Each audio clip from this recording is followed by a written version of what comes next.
Please welcome Mr. Numan Bukhari, the founder of the International Iqbal Society, to start our first segment of the day, Mushaira.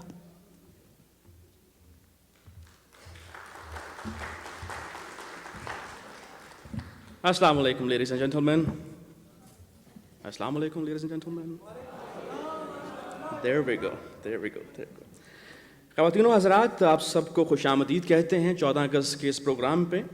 ہم جانتے ہیں کہ جن دوستوں نے سارا پروگرام کا فارمیٹ دیکھا ہوا ہے وہ جانتے ہیں کہ اس پروگرام یہ آج لمبا ایک طویل پروگرام ہے جو کہ اب 1 بجے شروع ہو رہا ہے اور رات کو تقریباً 2-3 بجے ختم ہوگا۔ ایسا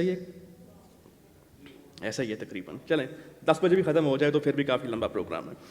بہرحال اس پروگرام کو ہم شروع کرتے ہیں ایک مشاعرے سے، اور ہم دیکھتے آ رہے ہیں پچھلی کتنے سال ہو گئے پاکستان کو بنے ہوئے؟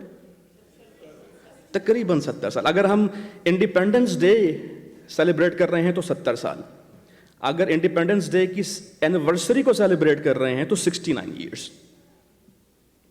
ٹھیک ہے جی، تو ہم دیکھتے آ رہے ہیں کہ اتنے سارے سالوں کے اندر یہ تہذیب، ایک کلچر ایسا ڈیولپ ہوا ہے کہ 14 اگست کے حوالے سے مشاعرے کا خاص اہتمام کیا جاتا ہے، اور جو میری ذمہ داری لگائی گئی ہے آج یہاں پہ آرگنائزرز کی طرف سے وہ یہ ہے کہ اس بات پہ کچھ بات کی جائے مختصراً۔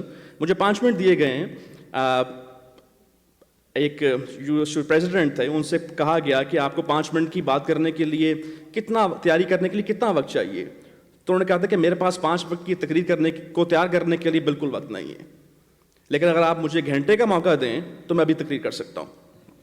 تو بہرحال 5 منٹ کی تقریر جو ہوتی ہے وہ بڑی مشکل ہوتی ہے، اور یہ ذمہ داری مجھے دی گئی ہے کہ مشاعرہ کی کیا ایسی بات ہے کہ 14 اگست کے حوالے سے اور انڈیپینڈنس ڈے کے حوالے سے ہم بہت ریگولرلی مشاعروں کا انعقاد کرتے ہیں، اور شاعری اور مشاعرے، پاکستان کی انڈیپینڈنس ڈے، پاکستان کا کلچر، اس میں کیا ایسی چیز ہے، تو اس کو ہم تھوڑا سا دیکھنے کی کوشش کریں گے۔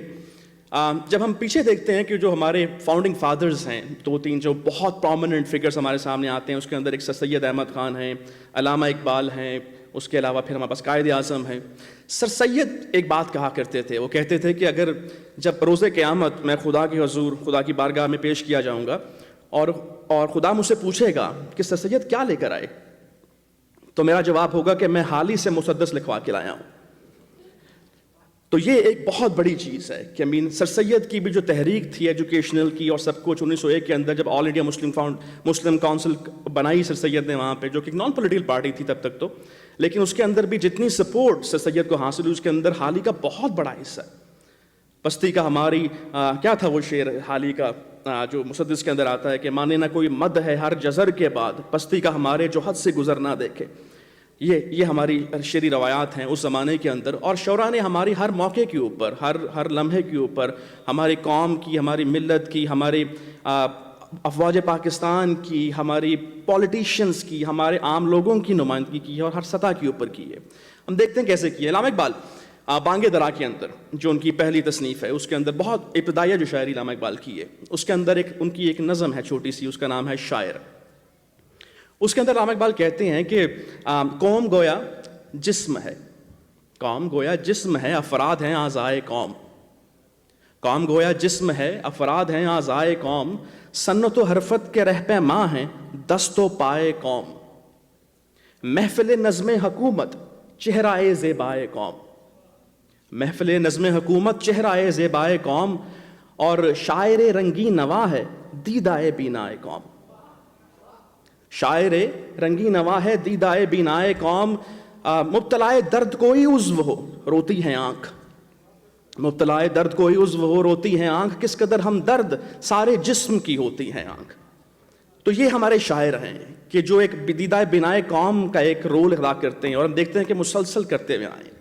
ہم جانتے ہیں کہ علامہ اقبال پاکستان کے قومی شاعر ہیں، اس کے علاوہ وہ پاکستان کے دی ڈریمر آف پاکستان بھی ہیں۔ اس بات کو قائد اعظم نے بھی اکنالج کیا، اس کے بعد پھر مسلسل یہ بات آج بھی ہم دیکھتے ہیں کہ جب بھی اسٹیج سیٹ ہوتا ہے یہاں پہ تو میرا پاکستان کا جھنڈا جو ہے وہ ایک بات کو کہنے کے لیے کافی ہے کہ اس کے اندر ہی اقبال اور جناح امبیڈڈ ہیں، اور سر سید بھی امبیڈڈ ہیں اس جھنڈے کے اندر۔ اس کے علاوہ ایک بہت بڑا نام نعرے دینے کے اندر جو پاکستان بنانے کے لیے بہت کارآمد ثابت ہوئے، قائد اعظم کہتے تھے کہ پاکستان بننے کا 25% حصہ ایک شاعر کے ہاتھ میں ہے، اور وہ شاعر بھی سیالکوٹ سے تھے لیکن علامہ اقبال نہیں تھے۔ کسی کو یاد ہے وہ شاعر کون تھے؟ ایک بہت بڑا نعرہ تھا جو پاکستان کی تحریک کے دوران لگا کرتا تھا. کون سا نعرہ تھا وہ؟ پاکستان کا مطلب کیا؟ پاکستان کا مطلب کیا؟ یہ نعرہ کس نے دیا تھا؟ اصغر سودائی سیالکوٹ کے شاعر تھے. انہوں نے یہ نعرہ پاکستان کا مطلب کیا، لا الہ الا اللہ، ایک طویل نظم ہے جس کے اندر یہ نعرہ بار بار 8-9 بار آتا ہے. اور قائد اعظم نے کہا تھا کہ یہ نعرہ ہمارے پاس نہ ہوتا تو شاید پاکستان کو ہم لوگوں کو یونائٹ کرنے کے جو قابل ہوئے، ہم 10 سالوں کے اندر 37 سے لے کے 47 کے اندر تک شاید ہم کامیاب نہ ہوتے. تو 25% حصہ قائد اعظم کہتے تھے کہ پاکستان بننے کا اصغر سودائی کے ہاتھ میں. یہ ہمارے شعراء کی ایک کنٹریبیوشن ہے towards the cause of Pakistan. پھر ہم دیکھتے ہیں جب پاکستان کی تحریک آگے بڑھتی ہے، پاکستان بن جاتا ہے، پاکستان بننے کے بعد پھر ہم دیکھتے ہیں کہ کچھ مسائل آتے ہیں، کچھ جنگیں ہوتی ہیں. پھر عزمیہ شاعری کے اندر ہمارے شعراء کا کردار جو رہا. ہم جانتے ہیں کہ جب 1965 کی جنگ ہوتی ہے، جو قومی نغمے جو آپ سنتے آ رہے ہیں پچھلی کافی دیر سے، جب کچھ لوگوں کو یہ خیال ہوتا ہے کہ یہ تو بکھرے ہوئے لوگ ہیں، یہ تو قوم بھی نہیں ہے، جو ہم آج بہت آرام سے بات کہہ جاتے ہیں کہ ہم تو ایک قوم بھی نہیں ہیں. اور پھر لوگ جب یہ سمجھ کے ہمارے اوپر حملہ کرتے ہیں اور ہمیں ختم کرنے کی کوشش کرتے ہیں، تو پھر ہمیں شعراء ہی یاد دلاتے ہیں کہ اس پرچم کے سائے تلے ہم ایک ہیں، ہم ایک ہیں، سانجھی اپنی خوشیاں اور غم ایک ہیں، ہم ایک ہیں. اور یہی ہمیں شہداء یاد دلواتے ہیں. اور پھر ہماری افواج کو بھی یہ لوگ بھیجتے ہیں کہ پتر ہٹاتے نہیں وکتے کی لبنی ہے وچ بازار کوڑے، اے دین میرے داتا دینا ہے میں. یہ ساری باتیں ہمارے شعراء نے کی ہوئی ہیں.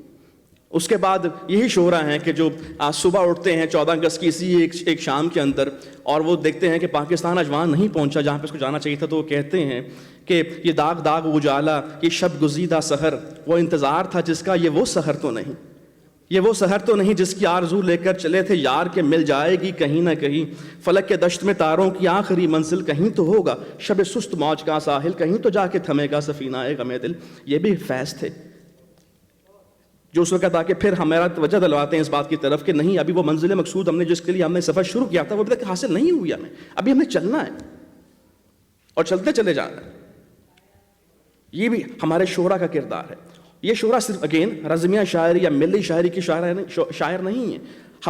ہمارے جو علاقے ہیں ان کے اندر لوگوں کے جو احساسات ہوتے ہیں اس کی ترجمانی بھی شاعر کرتا ہے. اگین وہ دیدہ بینائے قوم ہے. جس طرح سے ہم ایک چیز کو فیس کرتے ہیں وہ اس کو فیل کرتا ہے. جس طرح سے کہا جاتا ہے کہ ایک جو اخبار نویس ہوتا ہے اس کا کام ہوتا ہے کہ خبر کو دیکھتا ہے اور اخبار میں ڈال دیتا ہے، لیکن ایک شاعر ادیب جب ایک خبر کو دیکھتا ہے تو دل میں ڈال لیتا ہے، اس کو پکاتا ہے، اس کو محسوس کرتا ہے، اس میں سے کچھ نتیجہ اخذ کرتا ہے اور پھر لوگوں کے سامنے پیش کرتا ہے. اور جب وہ چیز بن کے سامنے آتی لوگوں کی تو ایک عجیب و غریب چیز ہوتی ہے جو کہ لوگوں کے احساسات کے اندر شامل ہو چکی ہوتی ہے. ہم کہتے ہیں کہ شاید شاعری ایک پرانی چیز ہو چکی ہوئی اور آج اس کا کوئی رول نہیں ہے. شاید ہم اس طرح سے سوچتے ہیں کہ جو ہمیں شاعری پسند تھی وہ آج ہمارے بچوں کو پسند نہیں ہے، لیکن ریسٹ ایشورڈ ہمارے بچے بھی گانے، شاعری وغیرہ سب کچھ اسی طرح سے سنتے ہیں. آج بھی اگر ہم کوالٹی کی پوئٹری پروڈیوس کر رہے ہیں جو لوگ کر رہے ہیں، ابھی جو APS کے اندر حملہ ہوا تھا جس کے اندر ہمارے بچے شہید ہوئے تھے، اس کے اندر بھی ہمارے بچوں نے آ کے ترانہ گایا تھا پھر کہ ہم نے پڑھانا ہے دشمن کے بچوں کو. اس کے علاوہ ہماری پروین شاکر، ناصر کاظمی، امین فیض احمد فیض، حبیب جالب باقی جب اس وقت کہتے ہیں جھنڈے اٹھاتے ہیں کہ اس دستور کو صبح بے نور کو میں نہیں مانتا، میں نہیں جانتا. یہ سب ہمارے شاعروں نے ہی ہماری باتوں کو بار بار وائس کی ہے. تو اس لیے پچھلے جو 60 سال سے 70 سال سے ایک یہ تہذیب ایک چل پڑی ہوئی ہے جس کے اندر مسلسل آپ اپنے شعراء کو اپریشیٹ کرتے ہیں، ان کو بلاتے ہیں، انہیں کہتے ہیں کہ ہمیں دوبارہ بتائیں کہ ہمیں کیا چیز نظر نہیں آ رہی جو آپ لوگ دیکھ رہے ہیں، کیونکہ آپ دیدائے بینائے قوم ہے. خیر، جس طرح میں نے ذکر کیا کہ علامہ اقبال کی جس نظم کا میں نے ذکر کیا تھا وہ اقبال کی بہت ابتدائی دور کی شاعری تھی جس کے اندر اقبال نے شاعر کو دیدہ بینائے قوم تک رکھ کے چھوڑ دیا تھا. لیکن جب بعد میں ہم دیکھتے ہیں اقبال کی شاعری جب بڑھتی ہے اور عروج پہ جاتی ہے تو وہ تو کہتے ہیں کہ شاعری جز وز پیغمبری، کہ شاعری کا کام تو ایسا ہے کہ جس طرح پیغمبری کا کام ہوتا ہے، جس طرح سے لوگوں کو اٹھایا جاتا ہے سوتے ہوئے لوگوں کو، تو شاعر کا کام تو وہ ہے، اصل کام اس کا تو وہ ہے. بہرحال بہت سی باتیں ہو سکتی ہیں. اگین 5 منٹ کی ریسٹرکشن میرے پر ہے اور میں اس کو بالکل اپنے دماغ کے اندر کاؤنٹ کر رہا ہوں. احمد ندیم قاسمی جب وہ دعا کرتے ہیں، میں خیال ہے آج ہم اس پروگرام کا ابتدا بھی اسی دعا سے کرتے ہیں جو انہوں نے دعا لکھی تھی، کسی کو یاد ہے؟ اے خدا میری عرض پاک پر اترے وہ فصل گل جسے اندیشہ ہے زوال نہ ہو، یہاں جو پھول کھلے وہ کھلا رہے برسوں، یہاں خزاں کو گزرنے کی بھی مجال نہ ہو. یہاں جو سبز اگے وہ ہمیشہ سبز رہے، اور ایسا سر سبز کہ جس کی کوئی مثال نہ ہو۔ گھنی گٹائیں یہاں ایسی بارشیں برسائیں کہ پتھروں سے بھی رویدگی یہ محال نہ ہو۔